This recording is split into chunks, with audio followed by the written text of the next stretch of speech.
yung ating Pangulong Bongbong Marcos bumalik na.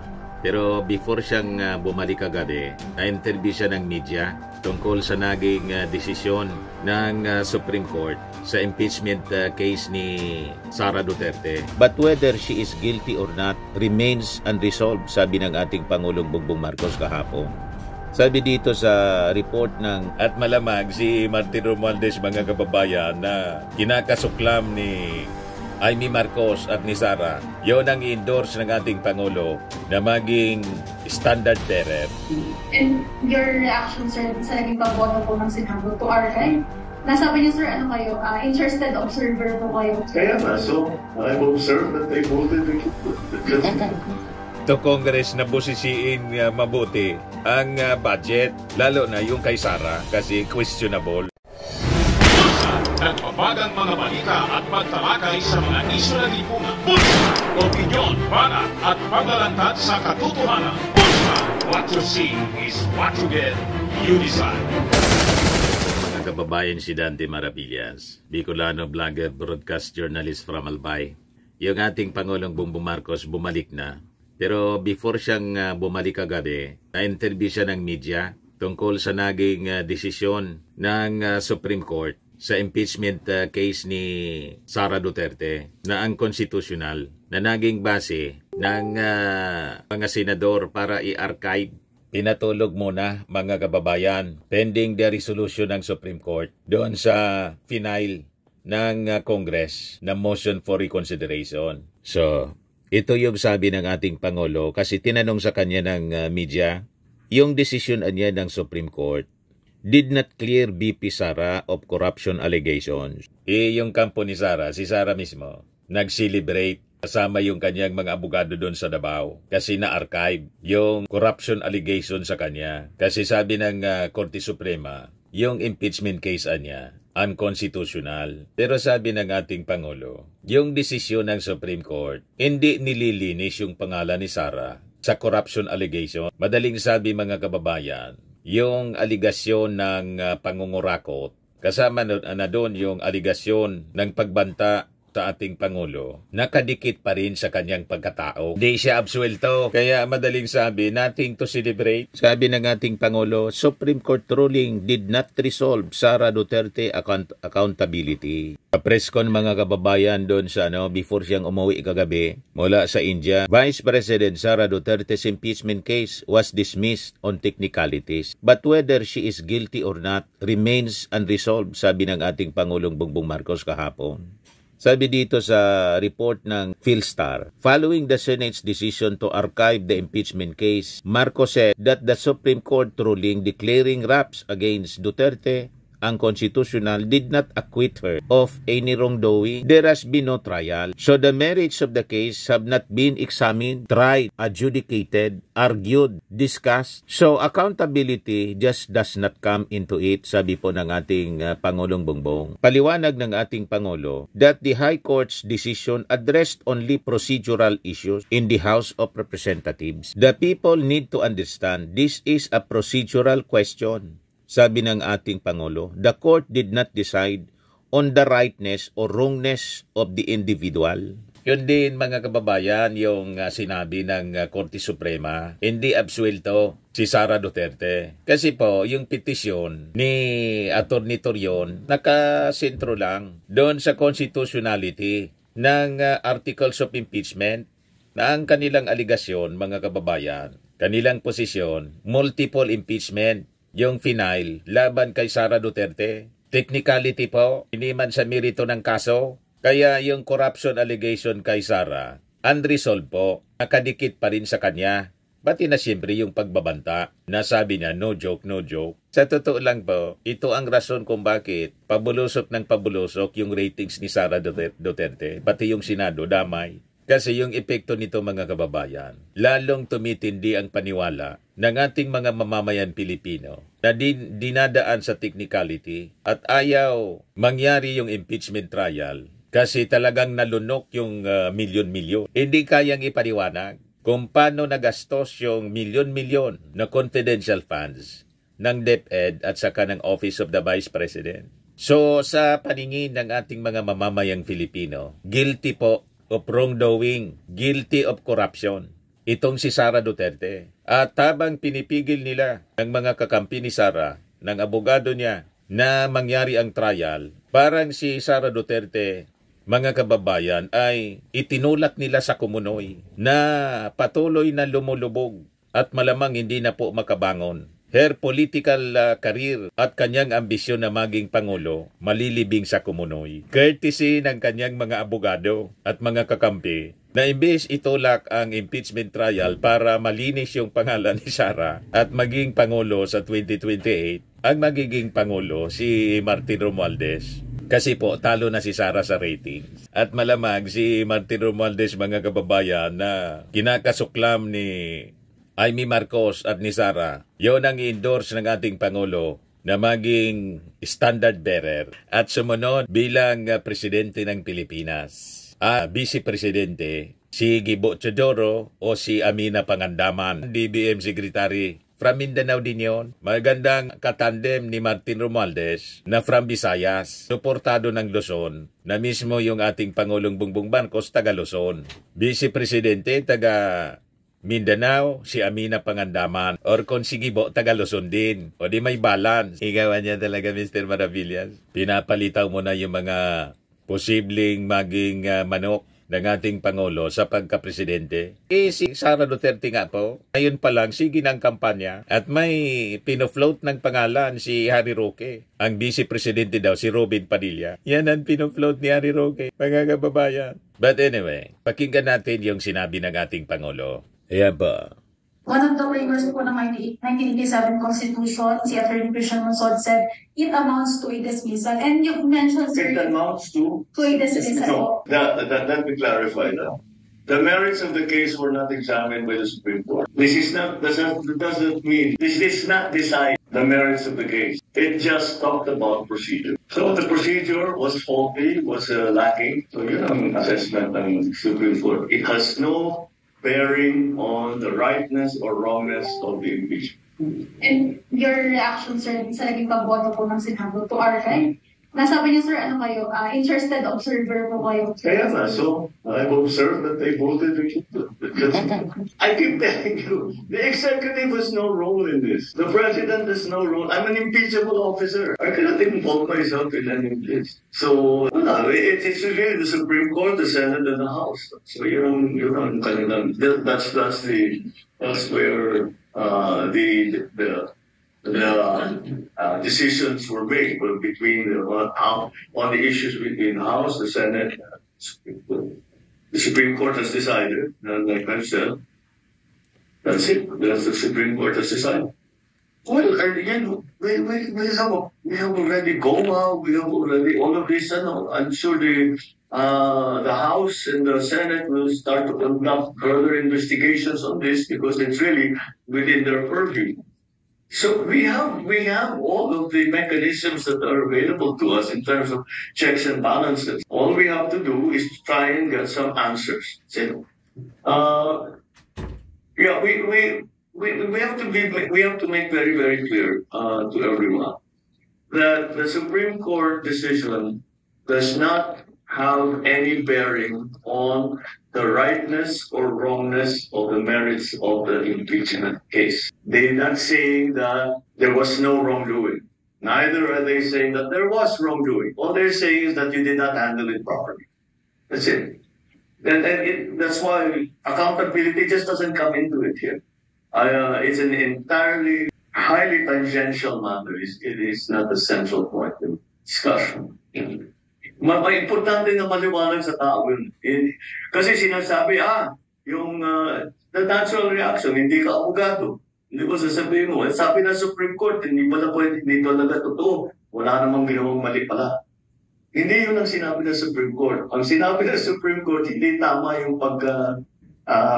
pagkahawak ninyo sa House, ang pagkahawak ninyo doon sa impeachment complaint.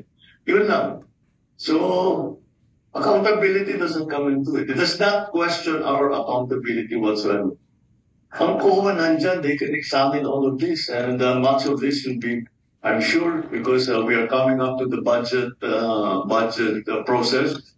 palagay ko, natabasan na naman natin. Reading between the line, mga kababayan, ang gusto lang ng ating Pangulo, maintindihan ng ating mga kababayan na mali yung mga pinapakalat na mga propaganda. Siyempre, galing to sa kampo ng mga Duterte. Na si Sara walang kasalanan kasi may desisyon na yung Supreme Court. Walang ganun po. Hindi niya tinatch yung merito kasi yung technicalities lang. Doon sa question, kung tama ba yung binuong impeachment case, hindi man yung merito mismo na nakapalaman sa articles of impeachment, kundi yung pamamaraan ng pag-file. Yun ang gustong mga ipaintindi ng ating Pangulo. Kasi nagkakaroon na ng mga misconception. Pinalalabas walang kasalanan talaga si Sara Duterte. Wala pa pong trial na nangyayari. Yung merito ng kaso, hindi pa man po napag-usapan yon. There has been no trial. So the merits of the case have not been examined, tried, adjudicated, argued, discussed. So accountability just does not come into it. Napakalinaw po. Sabi ng ating Pangulo sa budget hearing niya, so malamang doon ito pag-uusapan. So I think this is a go signal to the members of Congress na tingnan mabuti yung budget ni Sara. Lalo't si Sara, mga kababayan, dumagdag ng kanyang request. Dinagdagan ng 150 million pa yung budget from 700 million to 900 million. Dapat ipaliwanag niyang mabuti. At sigurado, mga kababayan, kakalka rin uli yung mga chichirya. Reading between the lines sa mga pananalita ng ating Pangulo. That is a green light to Congress na busisiin mabuti ang budget, lalo na yung kay Sara kasi questionable. Iyon ang interpretation ko po. Ano ang tingin ninyo? Tama yung ating pananaw? Ngayon sabi ng ating Pangulo, pakinggan ninyong mabuti. In my case, well, siyempre may nagtatanong sa akin, sabihin sorry, yung problema niyo yan, hindi ako naghihirap ng problema. That's your problem. That's it. Again, that situation does not really involve me. It would be highly improper for me to tell my friends who are in the Senate and who are in the House na ito yung dapat inyong gawin.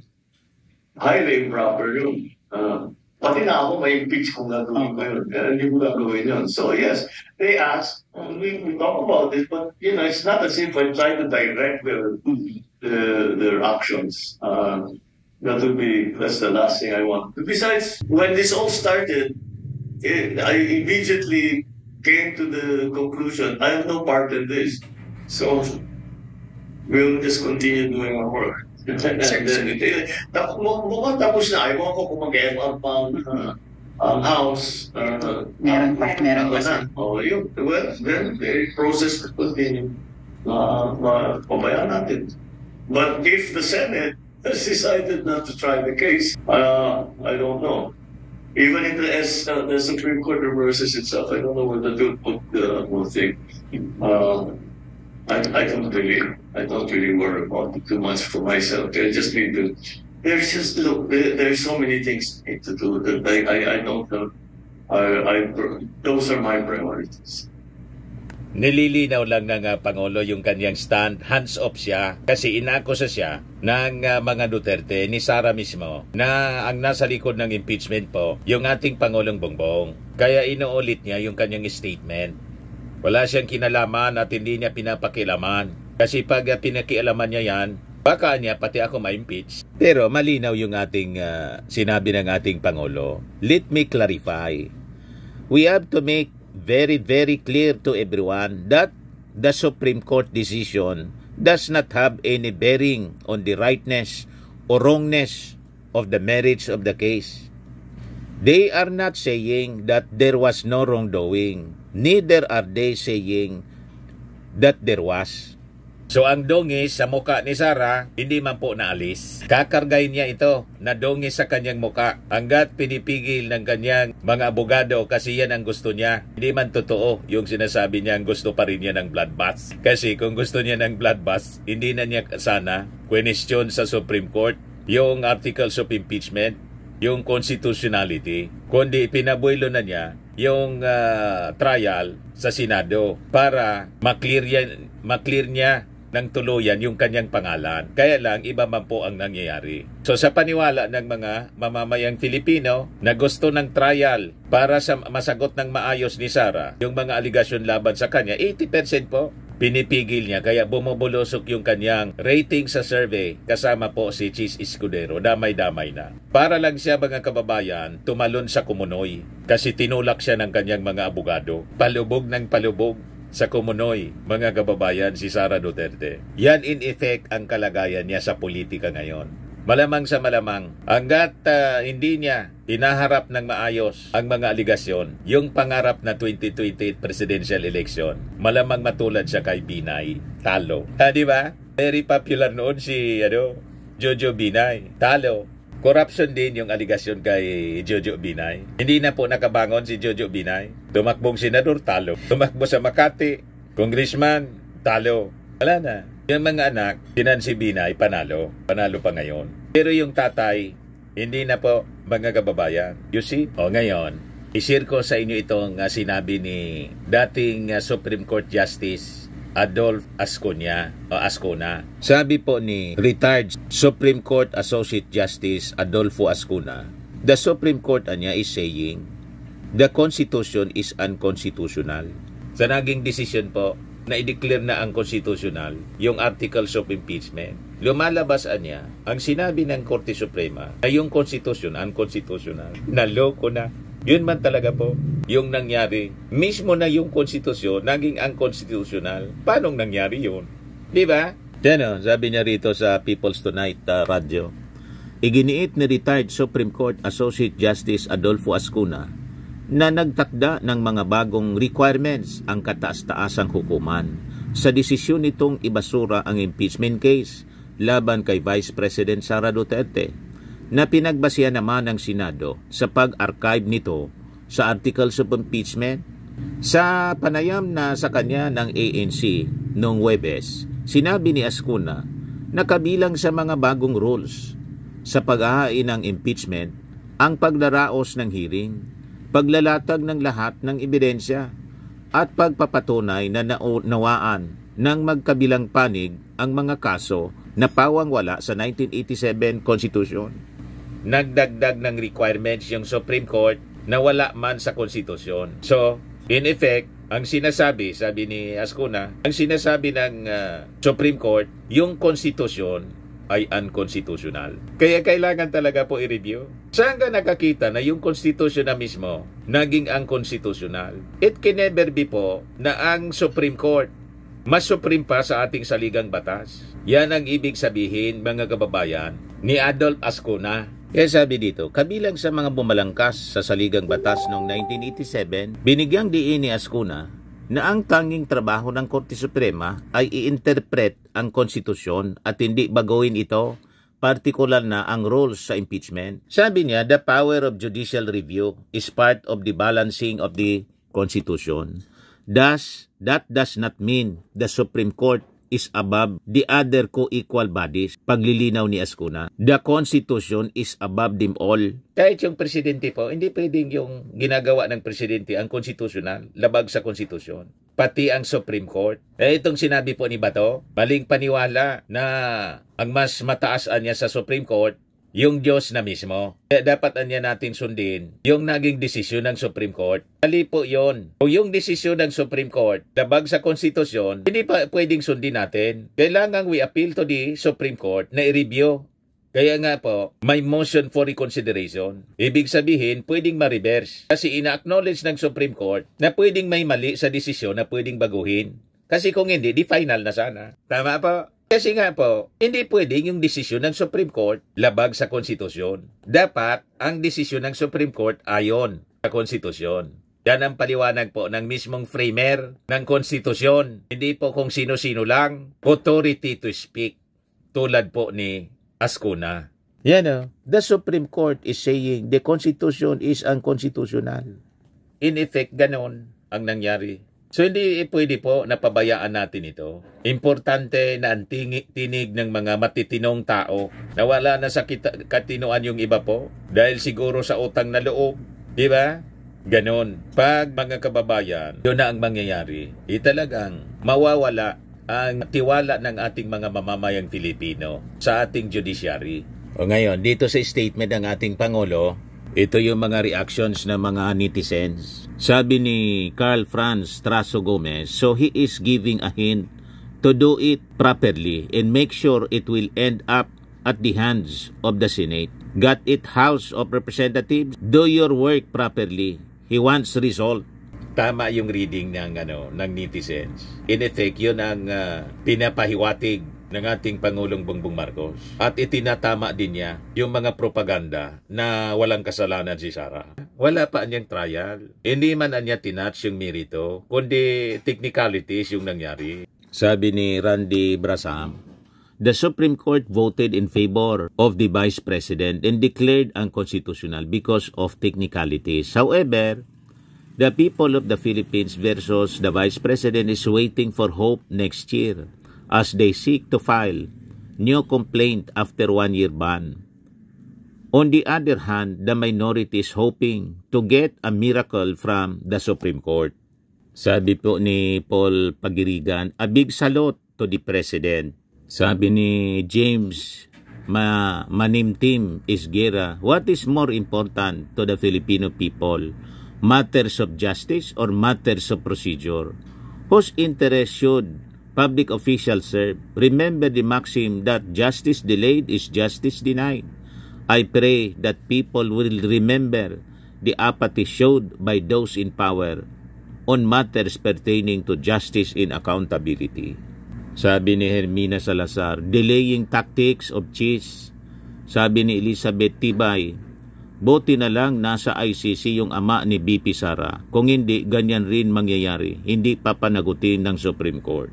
Sabi ni Tito Katambing, the Senate made it the basis to archive the impeachment to save their master, Duterte. Ito naman po, Fairmax Firming and Lifting Cream, pinapahid po sa mga pulses in affected area. Mainam po sa paninigas ng mga kaso-kasuan.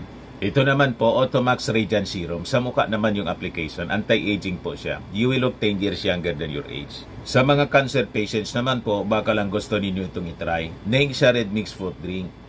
Hindi mo po siya gamot, food supplement siya. Kaya lang, gawa siya mga kababayan sa goji berry. Yung goji berry, may anti-cancer properties. O ngayon, yung mga inquiries ninyo, dumiritso na lang kayo sa aming messenger sa Facebook para masagot namin agad. Ayos pa? Ayos na ayos niya, Mr. Maravilla. But anyway, ito po pala yung aming bagong product na binibenta online.